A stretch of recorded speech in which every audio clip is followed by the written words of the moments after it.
देशवासियों, नमस्कार। मन की बात में आपका स्वागत है।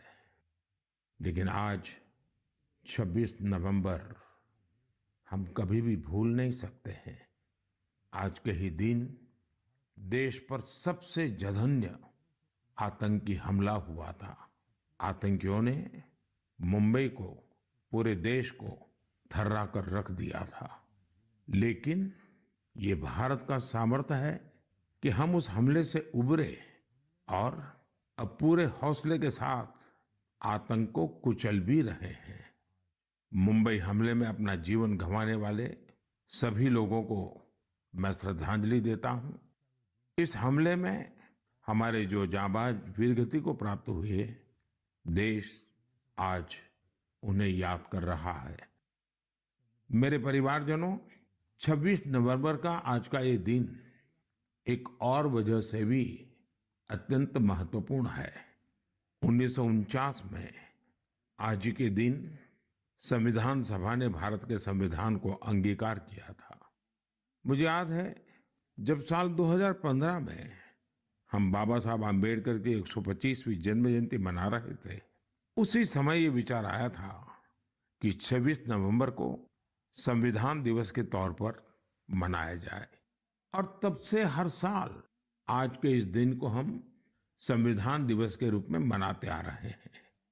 मैं सभी देशवासियों को संविधान दिवस की बहुत बहुत शुभकामनाएं देता हूं और हम सब मिल करके नागरिकों के कर्तव्य को प्राथमिकता देते हुए विकसित भारत के संकल्प को जरूर पूरा करेंगे।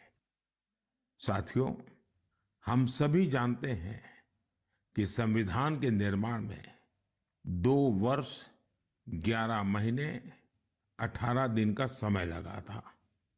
श्री सच्चिदानंद सिन्हा जी संविधान सभा के सबसे बुजुर्ग सदस्य थे। 60 से ज्यादा देशों के संविधान का अध्ययन और लंबी चर्चा के बाद हमारे संविधान का ड्राफ्ट तैयार हुआ था। ड्राफ्ट तैयार होने के बाद उसे अंतिम रूप देने से पहले उसमें 2000 से अधिक संशोधन फिर किए गए थे। 1950 में संविधान लागू होने के बाद भी अब तक कुल 106 बार संविधान संशोधन किया जा चुका है। समय, परिस्थिति, देश की आवश्यकता को देखते हुए अलग अलग सरकारों ने अलग अलग समय पर संशोधन किए। लेकिन ये भी दुर्भाग्य रहा कि संविधान का पहला संशोधन फ्रीडम ऑफ स्पीच और फ्रीडम ऑफ एक्सप्रेशन के अधिकारों में कटौती करने के लिए हुआ था। वहीं संविधान के 44वें संशोधन के माध्यम से इमरजेंसी के दौरान की गई गलतियों को सुधारा गया था। साथियों, ये भी बहुत प्रेरक है कि संविधान सभा के कुछ सदस्य मनोनीत किए गए थे, जिनमें से 15 महिलाएं थी। ऐसी एक सदस्य हंसा मेहता जी ने महिलाओं के अधिकार और न्याय की आवाज बुलंद की थी। उस दौर में भारत उन कुछ देशों में था जहां महिलाओं को संविधान से वोटिंग का अधिकार दिया। राष्ट्र निर्माण में जब सबका साथ होता है, तभी सबका विकास भी हो पाता है। मुझे संतोष है कि संविधान निर्माताओं के उसी दूरदृष्टि का पालन करते हुए अब भारत के संसद ने नारी शक्ति वंदन अधिनियम को पास किया है। नारी शक्ति वंदन अधिनियम हमारे लोकतंत्र की संकल्प शक्ति का उदाहरण है। ये विकसित भारत के हमारे संकल्प को गति देने के लिए भी उतना ही सहायक होगा।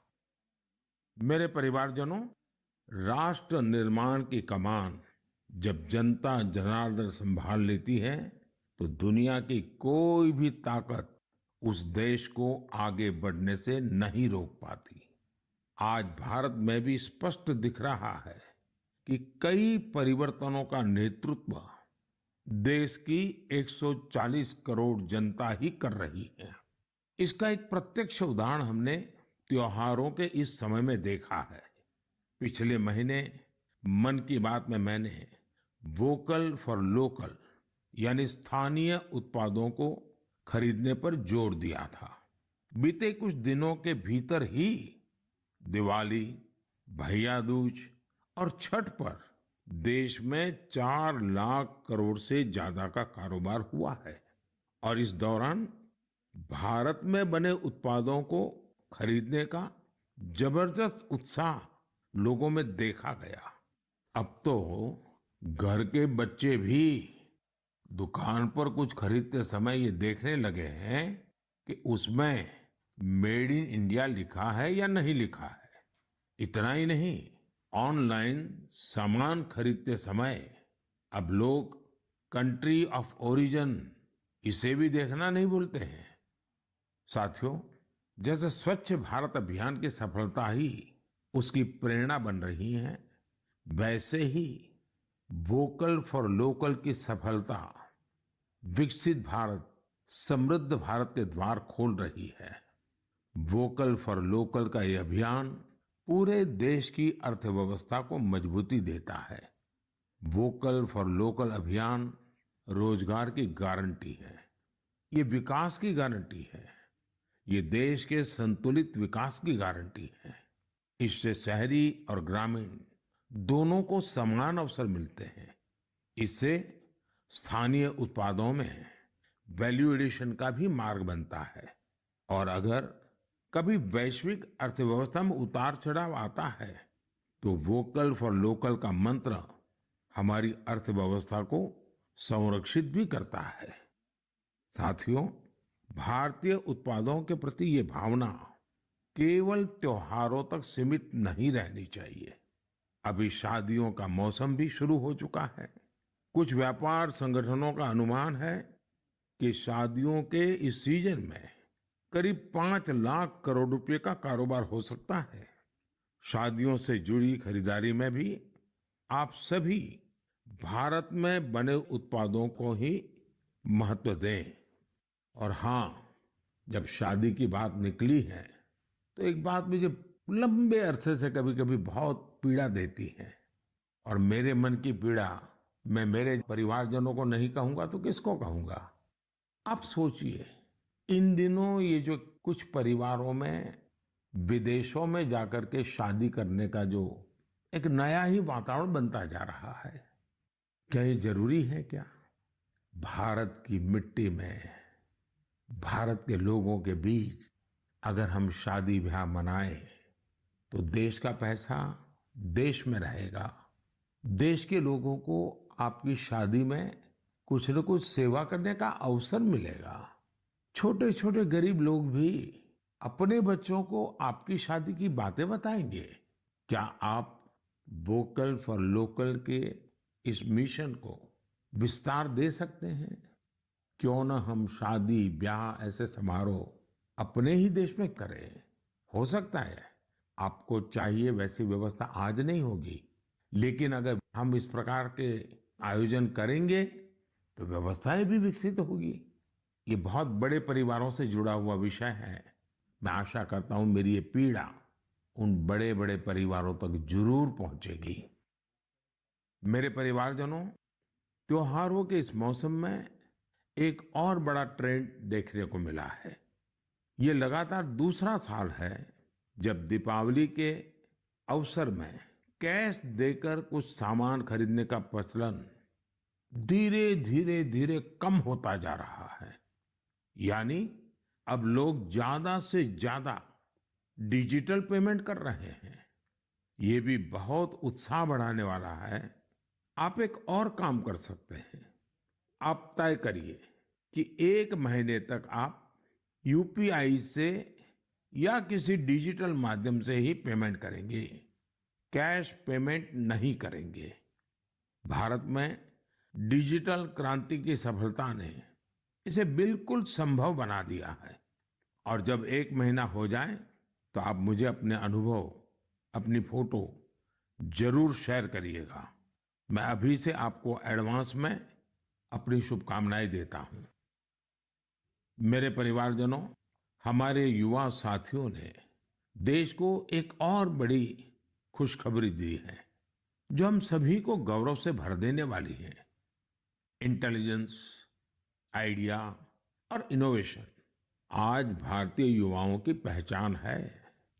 इसमें टेक्नोलॉजी के कॉम्बिनेशन से उनकी इंटेलेक्चुअल प्रॉपर्टीज में निरंतर बढ़ोतरी हो, ये अपने आप में देश के सामर्थ्य को बढ़ाने वाली महत्वपूर्ण प्रगति है।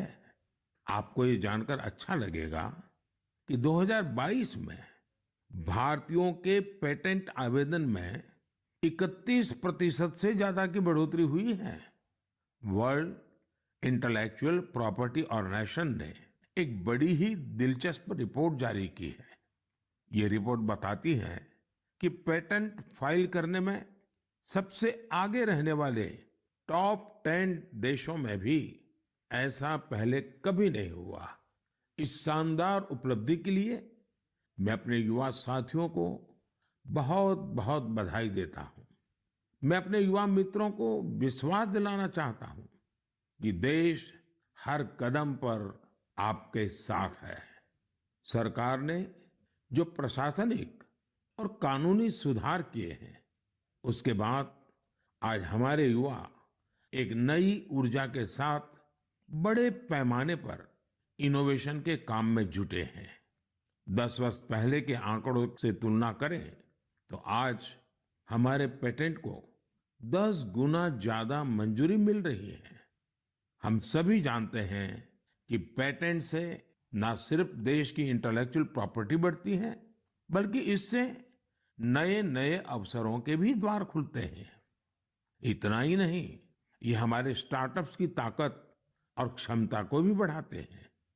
आज हमारे स्कूली बच्चों में भी इनोवेशन की भावना को बढ़ावा मिल रहा है। अटल टिंकरिंग लैब, अटल इनोवेशन मिशन, कॉलेजों में इंक्यूबेशन सेंटर्स, स्टार्टअप्स इंडिया अभियान, ऐसे निरंतर प्रयासों के नतीजे देशवासियों के सामने हैं।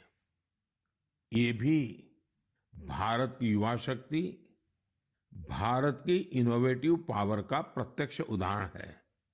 इसी जोश के साथ आगे चलते हुए ही हम विकसित भारत के संकल्प को भी प्राप्त करके दिखाएंगे।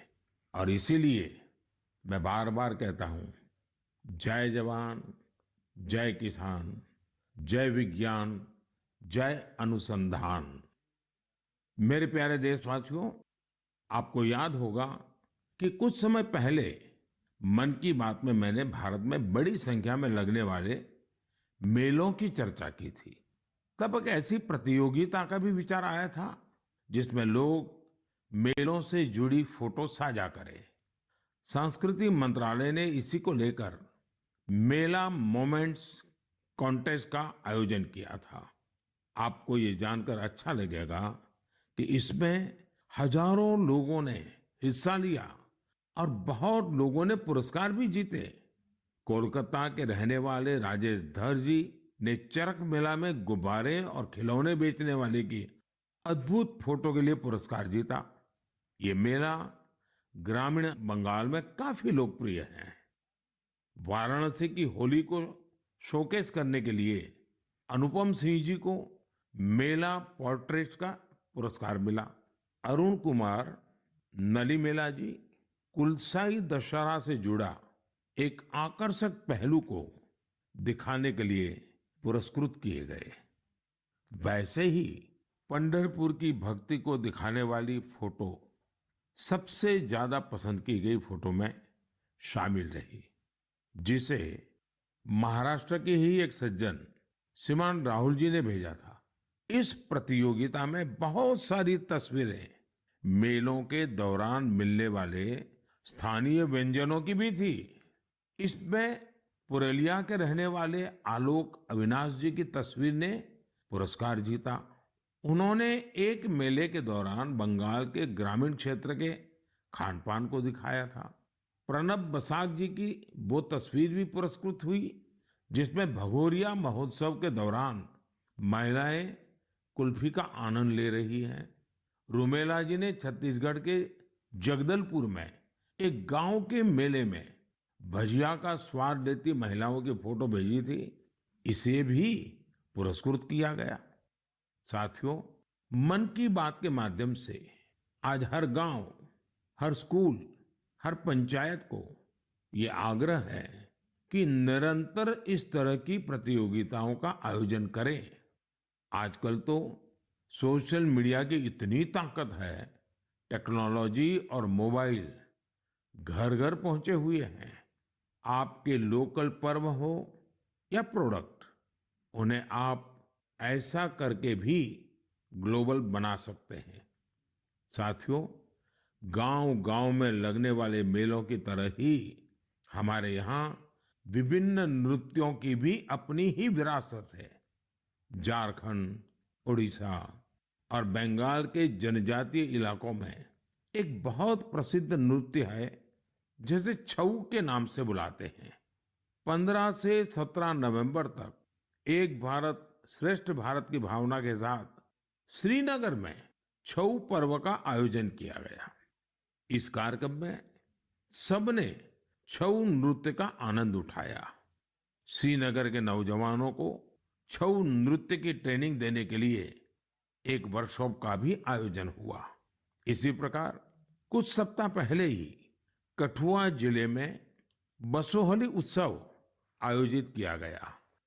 ये जगह जम्मू से 150 किलोमीटर दूर है। इस उत्सव में स्थानीय कला, लोक नृत्य और पारंपरिक रामलीला का आयोजन हुआ।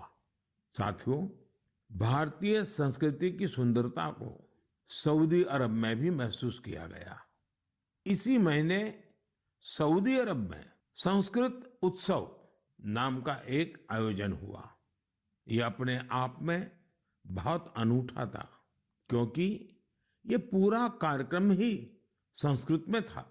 संवाद, संगीत, नृत्य, सब कुछ संस्कृत में। इसमें वहां के स्थानीय लोगों की भागीदारी भी देखी गई। मेरे परिवारजनों, स्वच्छ भारत अब तो पूरे देश का प्रिय विषय बन गया है। मेरा तो प्रिय विषय है ही है, और जैसे ही मुझे इससे जुड़ी कोई खबर मिलती है, मेरा मन उस तरफ चला ही जाता है। और स्वाभाविक है, फिर तो उसको मन की बात में जगह मिल ही जाती है। स्वच्छ भारत अभियान ने साफ सफाई और सार्वजनिक स्वच्छता को लेकर लोगों की सोच बदल दी है।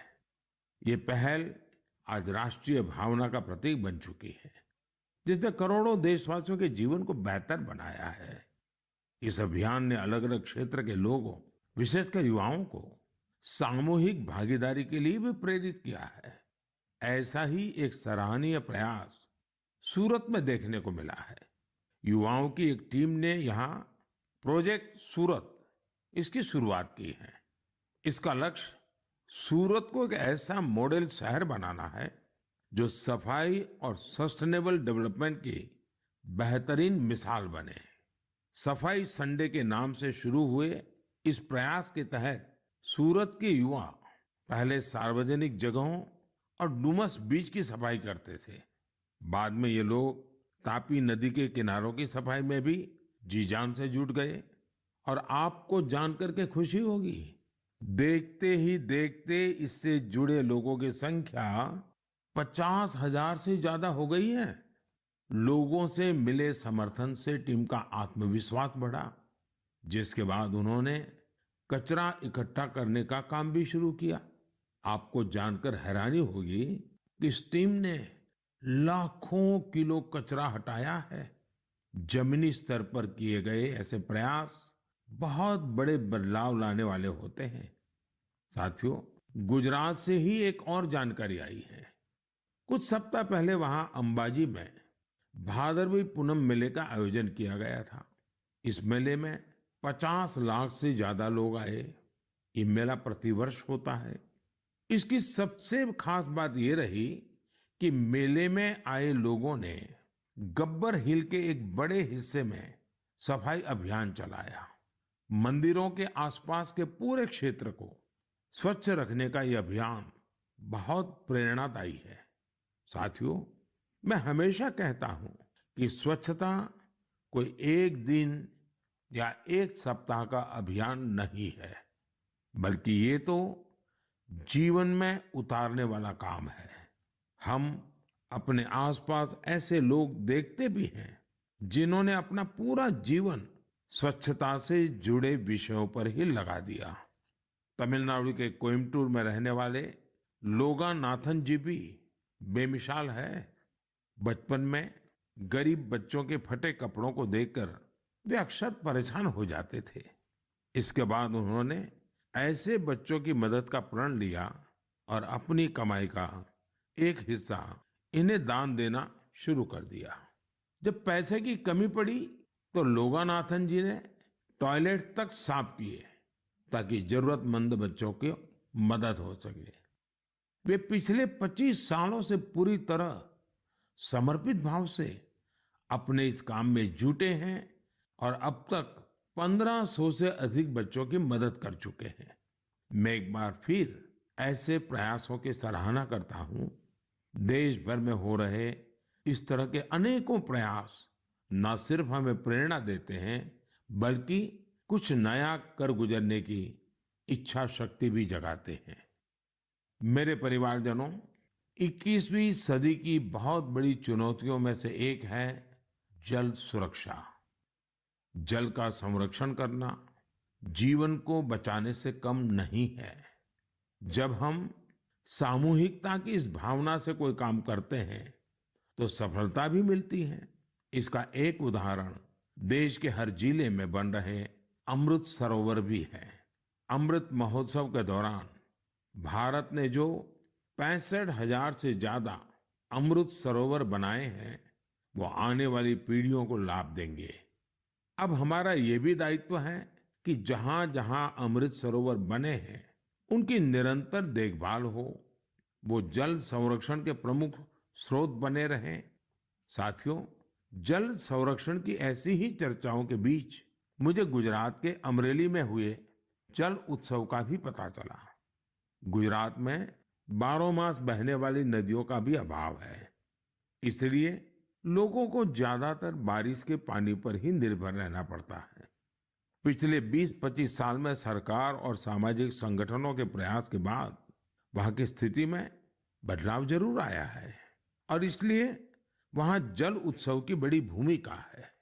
अमरेली में हुए जल उत्सव के दौरान जल संरक्षण और झीलों के संरक्षण को लेकर लोगों में जागरूकता बढ़ाई गई। इसमें वाटर स्पोर्ट्स को भी बढ़ावा दिया गया। वाटर सिक्योरिटी के जानकारों के साथ मंथन भी किया गया। कार्यक्रम में शामिल लोगों को तिरंगे वाला वाटर फाउंटेन बहुत पसंद आया। इस जल उत्सव का आयोजन सूरत के डायमंड बिजनेस में नाम कमाने वाले सब्जीभाई धोड़किया के फाउंडेशन ने किया। मैं इसमें शामिल प्रत्येक व्यक्ति को बधाई देता हूँ। जल संरक्षण के लिए ऐसे ही काम करने की शुभकामनाएं देता हूँ। मेरे परिवारजनों, आज दुनिया भर में स्किल डेवलपमेंट के महत्व को स्वीकार्यता मिल रही है। जब हम किसी को कोई स्किल सिखाते हैं तो उसे सिर्फ हुनर ही नहीं देते बल्कि उससे आय का एक जरिया भी देते हैं। और जब मुझे पता चला कि एक संस्था पिछले 4 दशक से स्किल डेवलपमेंट के काम में जुटी है तो मुझे और भी अच्छा लगा। ये संस्था आंध्र प्रदेश के श्रीकाकुलम में है और इसका नाम बेल्जीपुरम यूथ क्लब है। स्किल डेवलपमेंट पर फोकस कर बेल्जीपुरम यूथ क्लब ने करीब 7,000 महिलाओं को सशक्त बनाया है। इनमें से अधिकांश महिलाएं आज अपने दम पर अपना कुछ काम कर रही है। इस संस्था ने बाल मजदूरी करने वाले बच्चों को भी कोई ना कोई हुनर सिखाकर उन्हें उस दुष्चक्र से बाहर निकालने में मदद की है। बेल्जीपुरम यूथ क्लब की टीम ने किसान उत्पाद संघ यानी एफपीओ से जुड़े किसानों को भी नई स्किल सिखाई, जिससे बड़ी संख्या में किसान सशक्त हुए हैं। स्वच्छता को लेकर भी यह यूथ क्लब गांव-गांव में जागरूकता फैला रहा है। इसने अनेक शौचालयों का निर्माण की भी मदद की है। मैं स्किल डेवलपमेंट के लिए इस संस्था से जुड़े सभी लोगों को बहुत बहुत बधाई देता हूं, उनकी सराहना करता हूं। आज देश के गांव-गांव में स्किल डेवलपमेंट के लिए ऐसे ही सामूहिक प्रयासों की आवश्यकता है। साथियों, जब किसी एक लक्ष्य के लिए सामूहिक प्रयास होता है तो सफलता की ऊंचाई भी और ज्यादा हो जाती है। मैं आप सभी से लद्दाख का एक प्रेरक उदाहरण साझा करना चाहता हूँ। आपने पश्मीना शॉल के बारे में तो जरूर सुना होगा। पिछले कुछ समय से लद्दाखी पश्मीना की भी बहुत चर्चा हो रही है। लद्दाखी पश्मीना लुम्स ऑफ लद्दाख के नाम से दुनिया भर के बाजारों में पहुंच रहा है। आप ये जानकर हैरान रह जाएंगे कि इसे तैयार करने में 15 गांवों की 450 से अधिक महिलाएं शामिल हैं। पहले वे अपने उत्पाद वहां आने वाले पर्यटकों को ही बेचती थी, लेकिन अब डिजिटल भारत के इस दौर में उनकी बनाई चीजें देश दुनिया के अलग अलग बाजारों में पहुंचने लगी हैं। यानी हमारा लोकल अब ग्लोबल हो रहा है और इससे इन महिलाओं की कमाई भी बढ़ी है। साथियों, नारी शक्ति की ऐसी सफलताएं देश के कोने कोने में मौजूद है। जरूरत ऐसी बातों को ज्यादा से ज्यादा सामने लाने की है और ये बताने के लिए मन की बात से बेहतर और क्या होगा। तो आप भी ऐसे उदाहरणों को मेरे साथ ज्यादा से ज्यादा शेयर करें। मैं भी पूरा प्रयास करूंगा कि उन्हें आपके बीच ला सकूं। मेरे परिवारजनों, मन की बात में हम ऐसे सामूहिक प्रयासों की चर्चा करते रहे हैं जिनसे समाज में बड़े बड़े बदलाव आए हैं। मन की बात की एक और उपलब्धि ये भी है कि इसने घर घर में रेडियो को और अधिक लोकप्रिय बना दिया है। माय गॉव पर मुझे उत्तर प्रदेश में अमरोहा के राम सिंह बौद्ध जी का एक पत्र मिला है। राम सिंह जी पिछले कई दशकों से रेडियो संग्रह करने के काम में जुटे हैं। उनका कहना है कि मन की बात के बाद से उनके रेडियो म्यूजियम के प्रति लोगों की उत्सुकता और बढ़ गई है। ऐसे ही मन की बात से प्रेरित होकर अहमदाबाद के पास तीर्थ धाम प्रेरणा तीर्थ ने एक दिलचस्प प्रदर्शनी लगाई है। इसमें देश विदेश के 100 से ज्यादा एंटीक रेडियो रखे गए हैं। यहाँ मन की बात के अब तक के सारे एपिसोड्स को सुना जा सकता है। कई और उदाहरण हैं जिनसे पता चलता है कि कैसे लोगों ने मन की बात से प्रेरित होकर अपना खुद का काम शुरू किया। ऐसा ही एक उदाहरण कर्नाटक के चामराजनगर की वर्षा जी का है, जिन्हें मन की बात ने अपने पैरों पर खड़ा होने के लिए प्रेरित किया। इस कार्यक्रम के एक एपिसोड से प्रेरित होकर उन्होंने केले से जैविक खाद बनाने का काम शुरू किया। प्रकृति से बहुत लगाव रखने वाली वर्षा जी की ये पहल दूसरे लोगों के लिए भी रोजगार के मौके लेकर आई है। मेरे परिवारजनों, कल 27 नवंबर को कार्तिक पूर्णिमा का पर्व है। इसी दिन देव दीपावली भी मनाई जाती है और मेरा तो मन रहता है कि मैं काशी की देव दीपावली जरूर देखूं। इस बार मैं काशी तो नहीं जा पा रहा हूं, लेकिन मन की बात के माध्यम से बनारस के लोगों को अपनी शुभकामनाएं जरूर भेज रहा हूं। इस बार भी काशी के घाटों पर लाखों दिए जलाए जाएंगे, भव्य आरती होगी, लेजर शो होगा। लाखों की संख्या में देश विदेश से आए लोग देव दीपावली का आनंद लेंगे। साथियों, कल पूर्णिमा के दिन ही गुरु नानक देव जी का भी प्रकाश पर्व है। गुरु नानक जी के अनमोल संदेश भारत ही नहीं, दुनिया भर के लिए आज भी प्रेरक और प्रासंगिक है।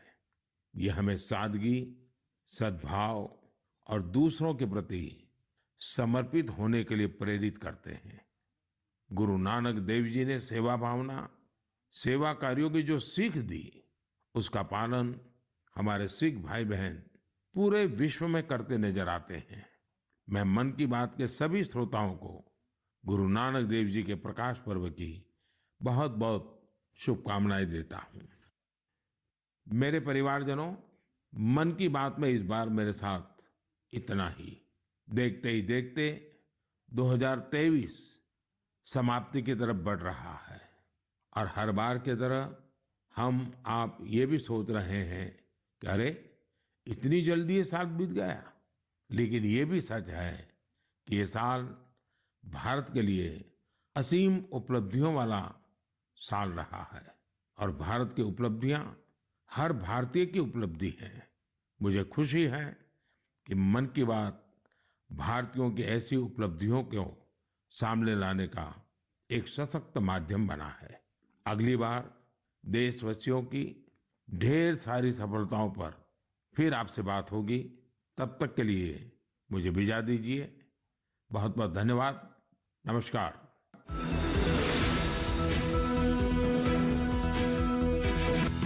मन की बात के